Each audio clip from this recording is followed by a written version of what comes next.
Social media frequently promotes a specific narrative for newcomers. You arrive on a tourist visa, find a job in a major city center, and smoothly transition into a legal work permit. But in reality, major urban hubs like Toronto and Vancouver are hypersaturated. Tourists compete for entry-level positions against millions of established residents who already have the legal right to work. This diagram of the urban job market shows a massive surplus of labor supply. With so many local applicants available, the actual demand for outside workers effectively drops to zero. Pursuing work in a major Canadian city as a visitor is a statistical dead end. This lack of opportunity is precisely what drives people to look for expensive shortcuts.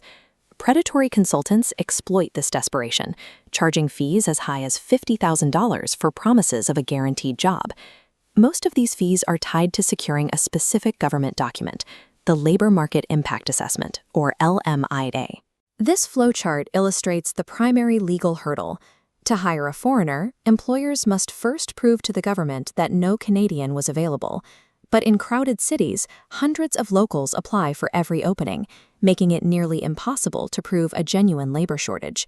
The LMIA serves as a regulatory barrier designed to prioritize domestic workers and prevent outsiders from taking local jobs. Canada's isolated, low-population northern regions face a different economic reality. In remote areas like Churchill, the environment is defined by severe winter weather, geographical isolation, and a total lack of urban facilities. Most Canadians avoid moving to these regions for work, leaving local businesses in a state of permanent labor shortage. This map highlights how geographical isolation creates an advantage. In these territories, job demand is high, but the local labor supply is non-existent.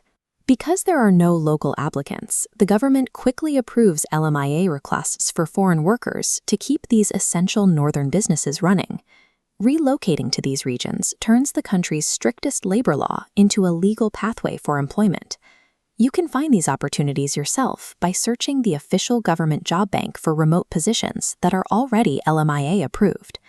The key is filtering the results. Ignore any listing restricted to citizens or permanent residents, and focus entirely on employers who explicitly state they will hire those without a current work permit. Keep your communication brief and professional. Remote employers simply need to know that you are currently in Canada, willing to move to a harsh climate, and ready to start immediately. This is a high-volume strategy. To see results, you must submit dozens of targeted applications every single day. Direct, disciplined outreach to remote labor markets is the most effective way to avoid consultant scams and secure a legitimate job offer. A job offer is only the first step. The final and most difficult hurdle is the interview at the Canadian border. Border officers conduct detailed interrogations to identify applicants who have purchased fake documents or worked illegally for cash in the past. You must be able to recall every detail of your application, including the employer's name, the website you used, and your daily responsibilities. The border interview serves as the final test of an applicant's credibility and preparation. Living in remote Canada involves a significant psychological toll, marked by extreme weather and social isolation. Working in these conditions for 12 months secures the legal standing required to enter the broader Canadian economic system. Once you establish yourself in a remote region, you create a legal pathway to permanent residency, which eventually allows you to move back to a major city.